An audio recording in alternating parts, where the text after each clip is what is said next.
Welcome back to news and views. ఇక నిన్న జనసేన అధినేత పవన్ కళ్యాణ్ గుంటూరులోని జనసేన శంకరావం సభలో కీలక వ్యాఖ్యలు చేశారు. ఏపీకి ప్రత్యేక హోదా కోసం గొంతు కలుపుదాం, అందరం కలిసికట్టుగా పోరాటం చేస్తాం, పార్టీలకు అతీతంగా పోరాటం చేద్దామని చెప్పేసి ఆయన పిలుపునిచ్చారు. మరి ఇన్ని రోజులు పవన్ కళ్యాణ్ ఎందుకు మాట్లాడలేదు, దీనికి సంబంధించి అనేది మాత్రం ఒక విమర్శలు వస్తున్నాయి. ఇదే అంశానికి సంబంధించి చర్చ కంటిన్యూ చేద్దాం. మనకు జనసేన నేత శివశంకర్ గారు ఫోన్ లైన్లో ఉన్నారు, ఒకసారి ఆయనతో మాట్లాడదాం. శివశంకర్ గారు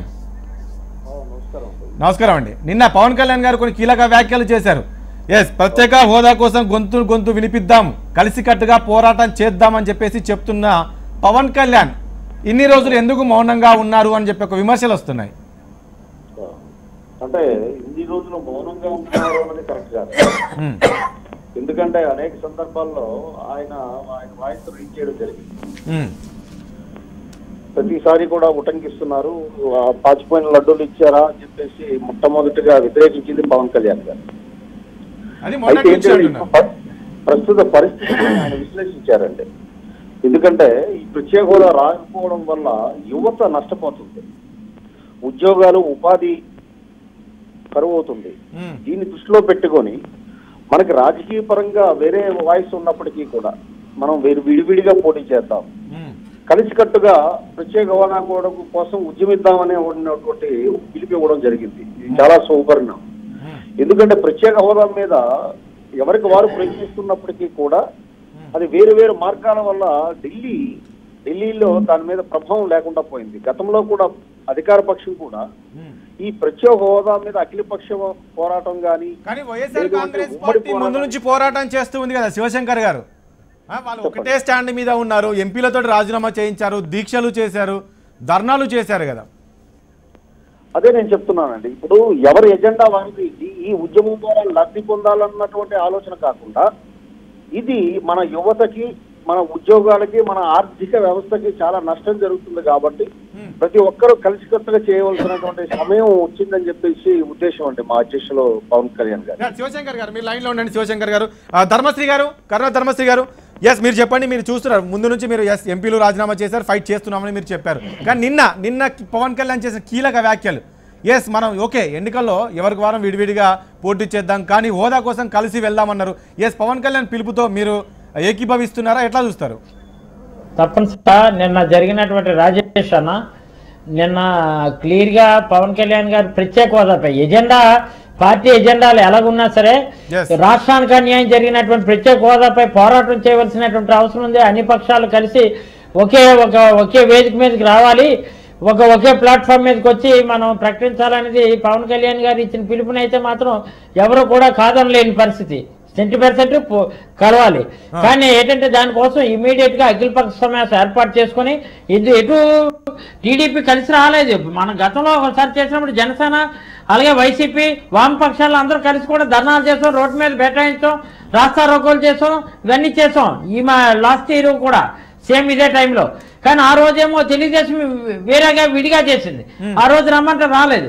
తన పెద్దన్న పాత్ర పోషించండి, మీరు ముందుండండి, రాష్ట్రం వరకు వచ్చేసరికి మాత్రం మనం అన్ని పక్కన పెట్టి ఒక దాటి మీదకి వెళ్తామంటే వీళ్ళు రకరకాల విన్యాసాలు చేస్తారు. మీరు వెళ్తారా? పవన్ కళ్యాణ్ చేసిన వ్యాఖ్యలు స్వాగతిస్తున్నారా?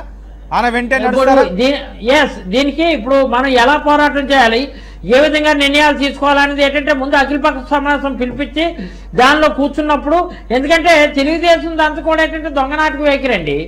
తెలుగుదేశాన్ని పిలిచినా సరే వాళ్ళు ఏంటంటే రకరకాలుగా చూసారండి. నేను అయ్యన్ పాత్రితాలకు మాటలు కానీ ఈవెన్ ఏంటంటే నిన్న మా దగ్గర ఉన్నటువంటి శాసనసభ్యుడు కూడా చెప్పాడు, అమ్మమ్మ బీజేపీ లేకపోతే గ్రామాల్లో ఈ రోజు ఎన్ఆర్జీఎస్ వర్క్స్ మనం చేయలేము, అలాగే ఇక్కడ సిమెంట్ రోడ్లు కాలువలు లేకపోయినని బహిరంగ ప్రకటన ఇచ్చారు. ఏంటి రామకృష్ణ ఇలాగే బయటకు ఒకలాగా లోపలికి ఒకలా ఉంటుంది అనమాట. కానీ పవన్ కళ్యాణ్ తప్పనిసరిగా సమర్థించుకోవాలి, వేదిక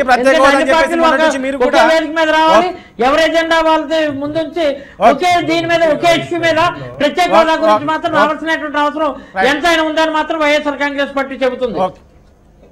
ఇప్పుడు ఒకటి రాజేష్ గారు, సరే ఇప్పుడు మొన్న అయ్యన్న గారు చేసినటువంటి మాట్లాడిన మాటలు వేరు, వీళ్ళకి చెప్పేది చెప్తున్నారు. గడ్కరీ గారు రాష్ట్రానికి ఇచ్చారని చెప్పారు, ఇచ్చారని చెప్తున్నారు, ఎవరిది ఇవ్వలేదని చెప్తారు. దానిలో ఏముంది, దానిలో ఇప్పుడు ఇన్స్టిట్యూట్స్ ఇవ్వలేదు, లేదా ప్రత్యేక హోదా ఇవ్వలేదు, లేదా పోలవరానికి నిధులు ఇవ్వలేదు, ఇవి చెప్తున్నాం. ఇచ్చింది ఇచ్చారని చెప్పారు. దానిలో అది కాగితాల మీద ఉంటుంది, నిజంగానే ఉంటుంది. సరే అది అలా ఉంచితే ఈరోజు ప్రత్యేక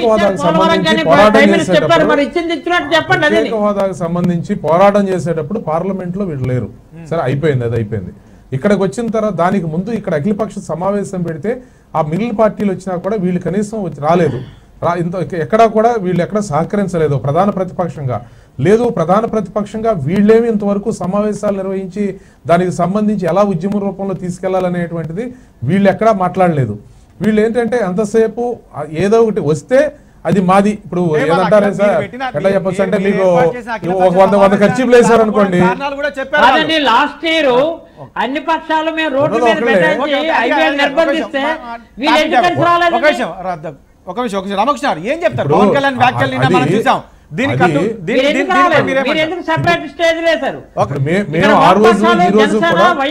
ముఖ్యమంత్రి గారు ఒకటే చెప్తున్నారు, రాష్ట్రాన్ని కేంద్ర ప్రభుత్వం బీజేపీ నరేంద్ర మోడీ గారు మోసం చేశారు. మోసం అనే పదాన్ని ఎందుకు వాడామంటే మీరు ప్రత్యేక హోదా ఎక్కడా ఇవ్వలేము కాబట్టి దానికి సమానమైనటువంటి మించిన వివిధ రూపాల్లో ఇస్తాం ప్రత్యేక ప్యాకేజీ అని చెప్పారు. దానికి చట్టబద్ధత కల్పించమంటే కనీసం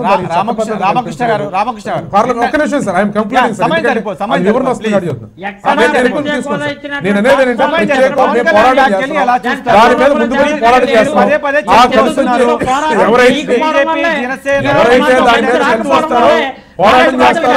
వాళ్ళందరూ కూడా సహకారం తీసుకుంటాం. అది మంచిదే. ఎవరైనా సరే దాని మీద పోరాటం చేస్తాం రాష్ట్రం తరఫున అంటే స్వాగతిస్తామండి. చిత్తశుద్ధిగా ఎవరు పిలిపించినా లేదా ఎవరు దాని తరఫున మేము ఉంటాం మీకు అండగా అని చెప్పి చంద్రబాబు గారు వెంట ఉంటాం, లేదంటే ఆంధ్రప్రదేశ్ ప్రభుత్వంతో పాటు ఉంటాం, ప్రజల కోసం ఉంటాం అంటే దాన్ని స్వాగతిస్తాం. ఏం చెప్తారు? ఖచ్చితంగా వీళ్ళు అంటున్నారు స్వాగతిస్తున్న పవన్ కళ్యాణ్ వ్యాఖ్యలు ఖచ్చితంగా నిలదీద్దాం, ఢిల్లీకి వెళదామని చెప్పేసి రకంగా మాట్లాడుతూ ఏం చెప్తారు మరి? ఇప్పుడు ప్రత్యేక హోదా అనేది రాజకీయంగా తెర మీదకి తీసుకొచ్చింది, ఈ ఆలోచన చేసింది బీజేపీ వెంకయ్యనాయుడు గారు. ఆ రోజున విభజన సమయంలో ఇదే తెలుగుదేశం కానీ లేకపోతే అధికారంలో ఉన్న కాంగ్రెస్ కానీ వైసీపీ కానీ ఎవరు కూడా మా రాష్ట్రానికి ఈ కావాలని విడిపోయే రాష్ట్రానికి కావాలి అని అడగలేదు. అంటే ఈ రాష్ట్ర వాటి గురించి ఏం పట్టించుకోలేదు, బీజేపీ పట్టించుకుంది. అయితే ఇవాళ ఉన్న పరిస్థితుల్లో అది సాధ్యం కాదు కాబట్టి దాని ఈక్వలెంట్ ఇస్తామని అంటాం, దానికి తెలుగుదేశం కూడా ఒప్పుకోవటం, అసెంబ్లీ తీర్మానం చేయటం, ధన్యవాదాలు చెప్పటం, సన్మానాలు చేయటం మంత్రులకి ఇవన్నీ కూడా చేశారు. కానీ రాజకీయ ఒత్తిడి దృష్ట్యా వాళ్ళ అవసరాల దృష్ట్యా వాళ్ళు దాని నుంచి మళ్ళీ దూరంగా వెళ్ళిపోయారు. కానీ వాళ్ళ ఈ ప్రత్యేక హోదా వీళ్ళు చెప్తున్నది ఏంటి, వీళ్ళు రేపు ఇవ్వబోయేది ఏంటి, అది గ్యారంటీగా వాళ్ళకి క్లారిటీ లేదు. ఊరికే మేము ఇప్పుడు ఇస్తున్నాయే దానికి ఒక పేరు పెట్టి ఇస్తే ఇవ్వాలి తప్పితే ఆ ఈశాన్య రాష్ట్రాలకు కూడా 2017 తర్వాత మార్చి 31 తర్వాత కొత్తగా పెట్టే పరిశ్రమలకి అక్కడ కూడా రాయితీలు లేవు, ఉంటే అన్ని చోట్ల ఉన్నాయి. కానీ గతంలో ఇచ్చేటటువంటి రాయితీలు ప్రత్యేక హోదానే కావాల్సింది అన్ని పార్టీలు కలిసి వస్తాయని చెప్పేసి చెప్తూ ఉన్నారు. తెలియకుండా ఆంధ్రప్రదేశ్ బీజేపీ నేతలు ఏం చేస్తారు? ఇప్పుడు చర్చ ఏం జరుగుతుందంటే అది ఏంటో తెలియకుండా అదేదో కావాలి అన్నట్టుగా వాళ్ళు చర్చ జరుగుతారు. నేను డైరెక్ట్ గా అడుగుతున్నా, 2017 ఏప్రిల్ 1వ తారీఖు తర్వాత పెట్టినటువంటి పరిశ్రమలకి ఆ నార్థరన్ స్టేట్స్ లో వాళ్ళు అక్కడ ఇస్తున్నారా? ఏది ఈ రీఎంబర్స్మెంట్ మీరు అనుకుంటున్న బెనిఫిట్స్ ఇస్తున్నారా? లేవు. అది యూపీఏ ప్రభుత్వం 13లో తీసుకున్న నిర్ణయమే అది. కాబట్టి ఏంటంటే కేవలం ప్రజల్ని మభ్యపెట్టడానికి చేస్తున్నారు. వాడుకోలేక పవన్ కళ్యాణ్ గారు డే 1 నుంచి మాతో ఏ రోజు డిఫర్ అయ్యారు, ఏ రోజు అయితే రాష్ట్ర ప్రభుత్వం ప్యాకేజీకి ఒప్పుకుందో ఆ రోజు మాతో ఆయన డిఫర్ అయ్యారు. డిఫర్ అయ్యి పాచిపోయిన లడ్లు అని చెప్పి ఆయన కంటిన్యూయింగ్ లైక్ దట్. ఆయన స్టాండ్లో మార్పు లేదు. ఓన్లీ థింగ్ ఇక్కడ ఏంటంటే రాష్ట్ర ప్రభుత్వం మాత్రమే లేదా తెలుగుదేశం పార్టీ మాత్రమే స్టాండ్లో మార్పులు చేసుకుంటూ వస్తుంది. దాన్ని బాగుందన్నారు, ఇప్పుడు లేదండి. మేము ఆ రోజు చెప్పాం సార్, ఆ రోజు అయినా ఇస్తా ఉన్నారు. 10 ఇవ్వలేదు, వేరే రాష్ట్రాలకు ఇచ్చారు. దాన్నన్నా చట్టబద్ధత కల్పించమన్నాం, అది కూడా చేయలేకపోయారు. ఏమైనా మేము అందుకని చెప్పి పోరాటం చేస్తున్నాం. మా పోరాటం సత్ఫలితాలు ఇస్తుంది. వీళ్ళకి వ్యతిరేకం ఏర్పడింది. శివరామ్ గారు, శివశంకర్ గారు, ఇప్పుడు ఒక విషయం అంటే మీరు నిన్న మీ నాయకుడు మాట్లాడిన మాటలకు సంబంధించి దీనికి సంబంధించి ఇప్పుడు ఏదైతే ధర్మశ్రీ గారు చెప్పినట్లు ఒక అఖిలపక్ష సమావేశాన్ని ఏర్పాటు చేసి ఒక ఫైట్ చేసే ప్రయత్నం ఏమైనా చేయబోతారా? ఏం చేయబోతారు? అంటే ఒకటండి, ఏ పోరాటమైనా ఉద్యమైనా అది నిర్మాణం చేసే వ్యక్తి మీద ఆధారపడి ఉంటుందండి. ప్రస్తుతానికైతే ఇప్పుడు అధికార పక్షాన్ని నమ్మే స్టేజ్ లో ఎవరు లేరు. ఎందుకంటే ఆయన అనేక సందర్భాలు ఆయన స్టాండ్ మార్చారు. ప్రత్యేక హోదా కోసం ఉద్యమాలు చేసిన వాళ్ళని అరెస్ట్ చేయించడం వరకు కూడా వెళ్ళడం జరిగింది. అదేమైనా సంజీవనాన్ని ప్రజలు నమ్మే స్టేజ్ లో లేదండి. ఇది ప్రజా ఉద్యమంగా మలచాలి, పౌర సమాజాన్ని నిర్మాణం చేయాలి. రెండవది, బీజేపీ అధికార ప్రతినిధులు చెప్పినట్లు ప్రత్యేక హోదాలో ఏది లేదు అనడం కూడా కరెక్ట్ కాదండి. ప్రత్యేక హోదా ఈ రోజు కూడా 11 రాష్ట్రాల్లో కంటిన్యూ అవుతుంది. ఆంధ్రప్రదేశ్ క్వాలిఫైడ్ ఇన్ఫ్రాస్ట్రక్చర్ కానీ ఎకనామిక్ డెవలప్మెంట్ లేదు అనే క్లాస్ లో ఆంధ్రప్రదేశ్ కి ప్రత్యేక హోదా ఇచ్చే అర్హత ఉంది. ఇన్ని ఉన్నప్పటికీ కూడా అన్ని రాజకీయ పక్షాలు ఏంటంటే దీంట్లో ప్రధానంగా ఏ ఉద్యమానికైనా చిత్తశుద్ధి ఉండాలండి, మంచిది భావం ఉండాలి, నడిపించే నాయకుడు ఉండాలి. అంటే అంటే ఒక విషయం అండి శివశంకర్ గారు, ఆల్రెడీ జగన్మోహన్ రెడ్డి ప్రత్యేక హోదా కోసం ఆయన ఫైట్ చేస్తూనే ఉన్నాడు కదా. అదేనండి నేను చెప్తుంది, ఫైట్ చేయట్లేదని అంటలేదు, ఫైట్ చేస్తూ ఉన్నారు. What is the result? ఇప్పుడు ఫైట్ చేసే విధానంలో రాంగ్ ఉంది. ఎవరికారు వాళ్ళ లబ్ధి కోసం, ప్రజల నానుడి కోసం ప్రయత్నిస్తున్నారు తప్ప ప్రజలకు ఉపయోగపడి ఫలితాన్ని రాబట్టే ప్రణాళిక గానీ ఆలోచన గానీ లేకుండా పోయిందండి. అందుకు మా నాయకుడు ఏమంటారంటే, మనము వేరు వేరు పార్టీల్లో పోటీ చేస్తూ ఎన్నికలు వేరు, ఈ పోరాటం వేరు, ఇది కలిసికట్టుగా ఒకే గొంతు మీద మనం పోరాడదాం అని చెప్పేసి పిలుపునివ్వడం జరిగింది. అది ప్రతి ఒక్క రాజకీయ పార్టీ స్వాగతించాలి, స్వాగతించి దానికి ముందుకు తీసుకెళ్ళాలి. శివశంకర్ గారు ఈ రోజు ఇచ్చిన పిలుపు ఏదైతుందో ఇది ఒక 2 years ముందే ఇచ్చింటే బాగుండేది కదా అనేది. ఎందుకంటే ఎన్నికలు ఇంకొక 2 నెలలు రాబోతున్నాయి కాబట్టి ఎన్నికల ముందు ఇవన్నీ కూడా ప్రకటిస్తూ ఉంటారని చెప్పేసి అంటున్నారు. అదే ముందే ప్రకటించి చేసింటే పిలుపునిచ్చింటే బాగుండేది అనేది. అంటే ఇప్పుడు గతంలో అనేక సార్లు మేము ఈ అఖిల పక్షం కండక్ట్ చేయాలి, దీనికి ఉమ్మడి ప్రణాళిక ఉండాలని చెప్పడం జరిగిందండి. కాకపోతే ఏంటంటే ఎవరు ఆ రోజుకి ఏమైందంటే ఎవరు కూడా ఇండివిజువల్ గా వాళ్ళు వెళ్ళడం జరిగింది. రైట్ ఓకేనండి. రైట్ యా చెప్పండి ధర్మశ్రీ గారు, ఫైనల్ చెప్పండి.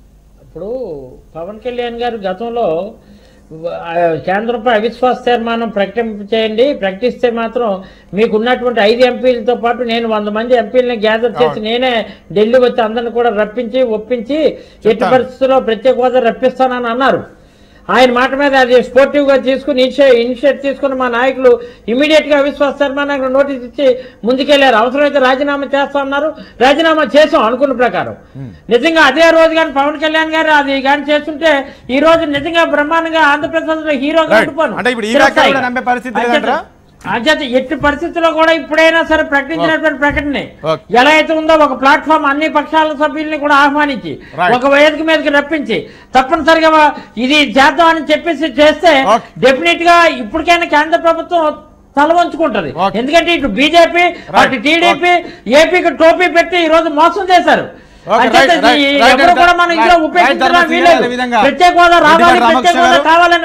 రఘునాథ్ బాబు గారు ఇక ఫోన్ లైన్ లోకి వచ్చిన జనసేన నేత శివశంకర్ గారికి చర్చలో పాల్గొన్నందుకు మీ అందరికీ కూడా ధన్యవాదాలండి. ఇది వాళ్ళ చర్చ, రేపు అంశంతో మళ్ళీ కలుద్దాం. చూస్తున్నానండి HM TV. నమస్తే.